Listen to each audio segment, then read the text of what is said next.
Hey there, so today we are going to be preparing a turkey for Thanksgiving, and I'm going to show you how I prepare my turkey every year.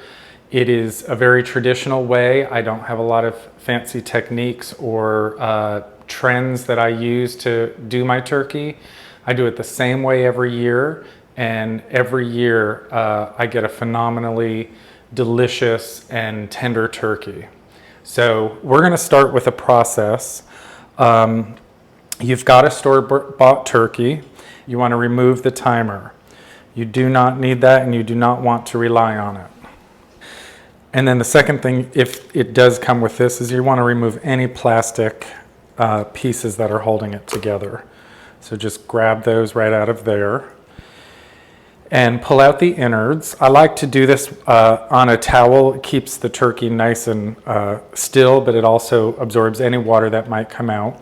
One of the most important things for rendering a very juicy turkey is to allow it to come down to room temperature. So the very first process that we're going to do is we are going to bard the turkey. And barding the turkey is a process of applying a layer of fat over the top of it so that the fat can actually baste the turkey while it's cooking. So the first thing we're going to do in preparation for creating our compound butter, which is what we're going to bard the turkey with, we are going to get a collection of some herbs together and chop them all up. And they are going to be added in the KitchenAid to the butter and whipped up. And the herbs that I like to use are thyme, rosemary, and sage. Very traditional herbs. They all impart a really good flavor. And you don't want to skimp on the herbs because they're really what is going to flavor the meat of the turkey. And this is also actually going to give a lot of great flavoring to the juices that you're going to create your gravy with. All you want to do when you're cleaning your thyme off of its stems is just pull it from the base all the way up to the top of the stem, and it will just naturally come right off for you. It's okay if you get some longer stems like that in there. They're going to be chopped up, so don't worry about that.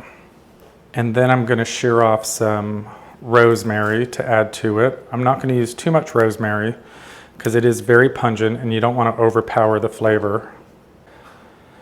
And I'm also going to add some fresh sage to it. A really great flavor.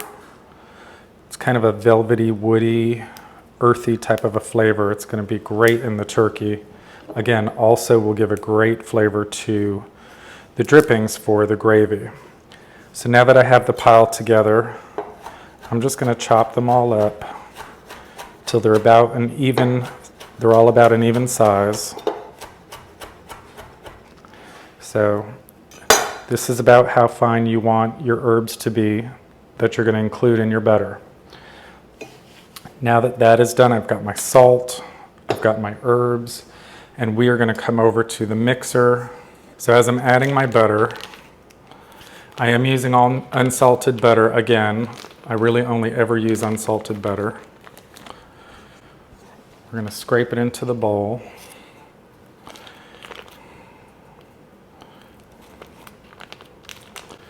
This is room temperature softened butter, so it's going to be very easy to mix. It's also going to be very easy to apply to the turkey. And we are going to whip this just on a medium speed. And to this, I'm going to add a few handfuls of salt. This is probably about 3 tablespoons of salt to 1 pound of butter.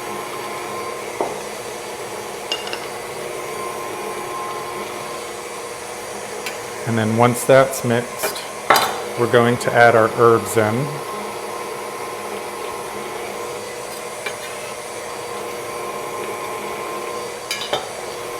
And we are going to let this whip for a minute or two.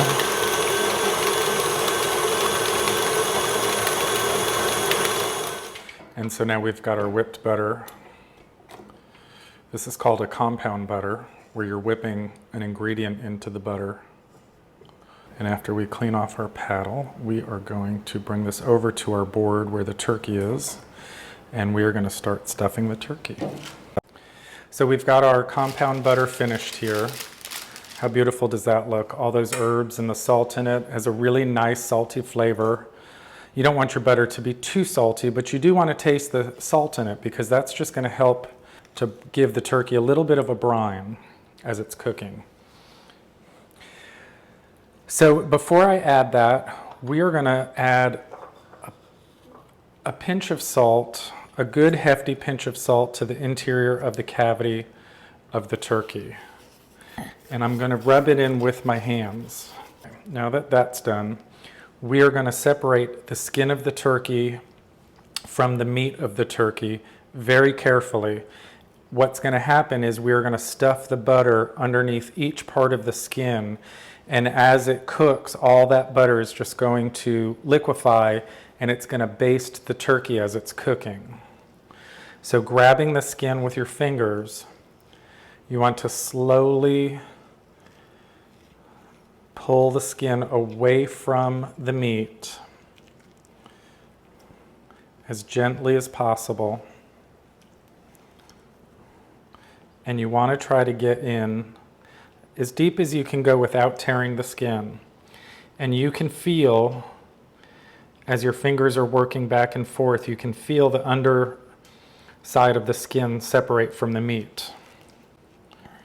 And then I'm going to do the other side of the turkey as well. Let's turn this around so you can see that.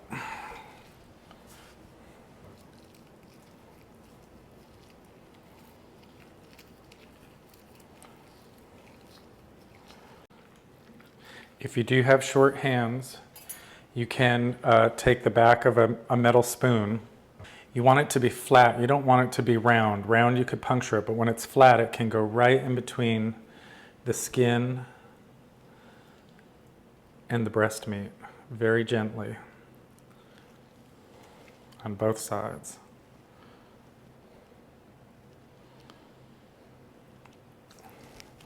Once that's finished, we're just going to start taking clumps of butter and we are going to shove it into each side of the cavity.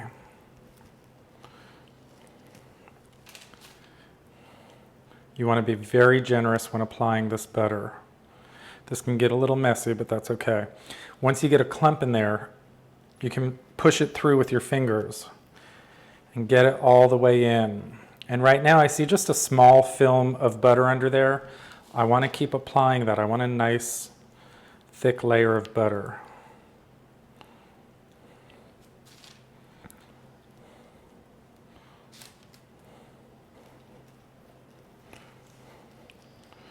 I'm going to smooth it out, get it into all the cracks and crevices. I'm going to add a little more in here for the top portion of this. So this was 1 pound of butter for 1 turkey. This is a smaller size turkey, so if you're doing a really large 24 pound, 26 pound turkey, you may want to do 1.5 pounds of butter just to have enough. Okay, that's pretty good in there. With some more of the butter, I'm just going to take it and I'm going to spread it all over the skin of the turkey.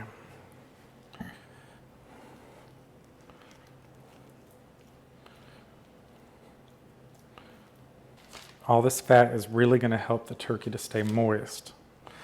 Again, the most important part of this is that your turkey is actually room temperature. If you've worked with turkeys in years past and you start working with it and you get your hands inside of it and it's ice cold and your hands are freezing, that means your turkey's too cold to put in the oven. Your hand should not feel cold or freezing anytime it's working with the turkey before it goes into the oven. For this turkey, I let it sit out about 4 hours before I started working with it. Okay, so we are finished with that. It is not pretty at this point, but it is not meant to be pretty right now. I assure you when this is cooked, it's going to be gorgeous. I am going to tie the 2 legs together and then I'm going to show you the base that we would put into the turkey pan for roasting it. So the only thing that I put inside of my turkey are the leftover herbs that I've got and a lemon. This is a lemon that we grew on our citrus tree outside, And all I'm going to do is just quarter it and shove it right in there. Look at how big and juicy that lemon is. We're just going to push that in. And I'm going to shove these herbs inside. These herbs are called aromats, so they help aromatically to flavor the turkey. The next thing we're going to do is we're going to transfer our turkey into the roasting pan. I do not actually have a trivet for this, and I don't like to use those metal trivets that normally come with a roasting pan. So we're just going to rough chop some carrots. We're going to add some pieces of garlic. Don't worry about peeling it. The skin will actually impart some additional flavor into the drippings. We're going to take 1 onion. Again, we're going to leave the skin on. That's going to impart some really good flavor, also some good color. Then we've got a couple stalks of celery. I've got 3. Again, we're going to cut them into larger sizes. Just sprinkle them around the bottom of the pan. So I've got a nice trivet here in the bottom.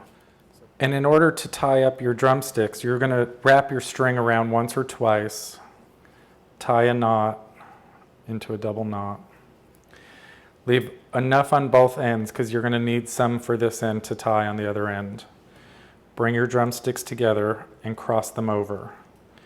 Cross them over with your string on the bottom drumstick, because that's going to wrap around the top one. And I'm going to go once around the top drumstick like this and pull it tight. And then I'm going to go underneath both of them and tie it where this one meets. So we're now going to put our turkey in the oven. I always roast a turkey at 325. And I roast it for about 20 minutes per pound. So this turkey is going to roast for about 4.5 hours.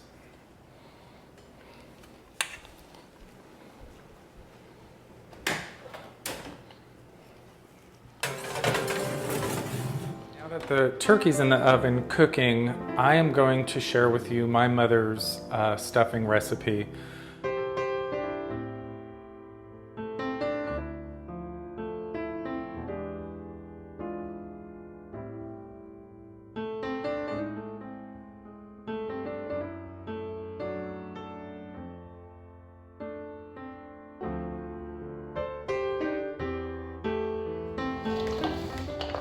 And so we're just going to combine the onion mixture with the sausage until it's fully incorporated in the stock. I'm only going to add about 1/2 cup at this point because I don't want it to be too wet.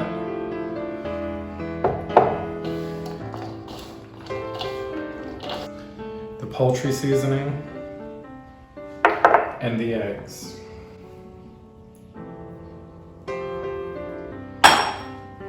And I'm just going to combine all of this together, squishing it as I go to further break down the bread.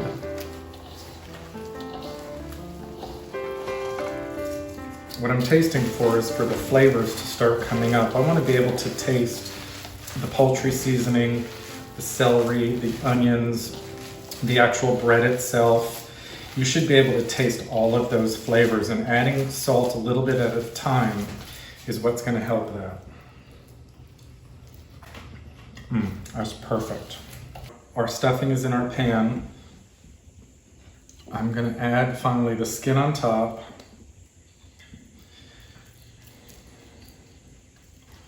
All these little pieces are just going to give some of the flavoring of the turkey into this. Because I do not stuff my turkey, I want to add just a little bit of turkey flavor to it. So I will cover this, and this will go in the oven probably about an hour before the turkey is done.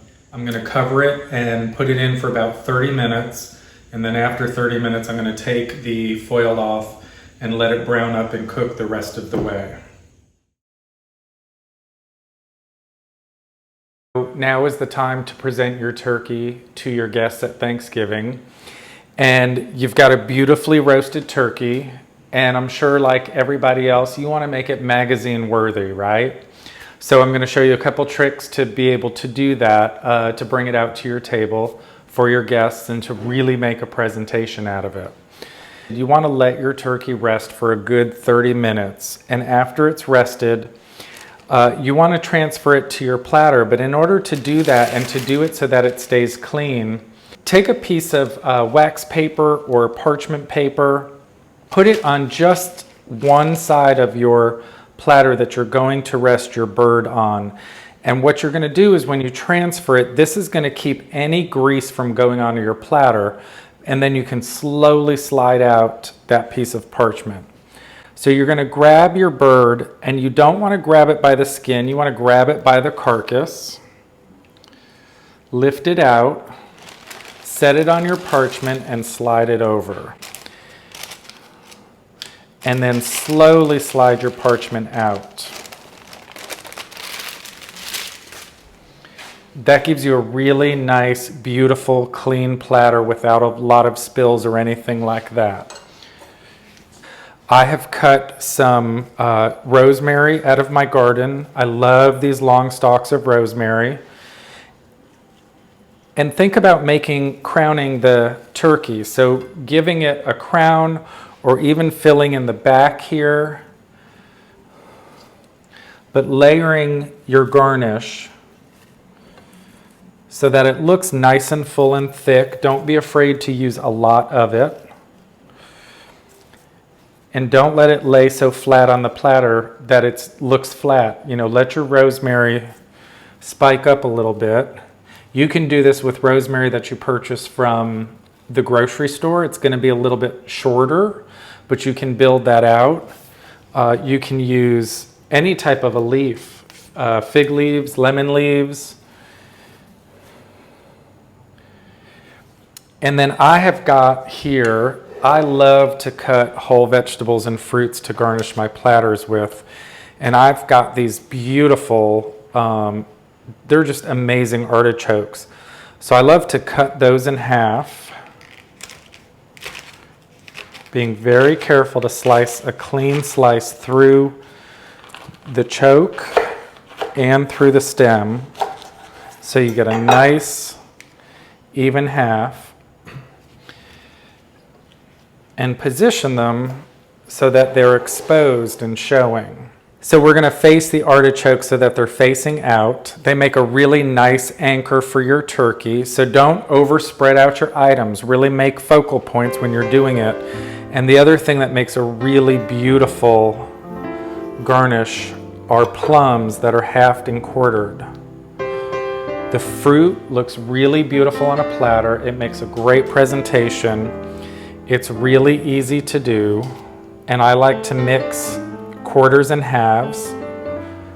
So usually I'll get the first half done and then quarter the other half so that I can get the pit out.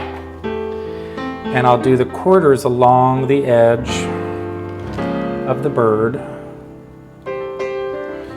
and do the halves on either side.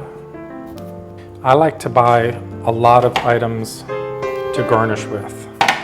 So when I buy the plums, I buy a good dozen of them because I really want to bulk this up and make a really spectacular presentation out of it.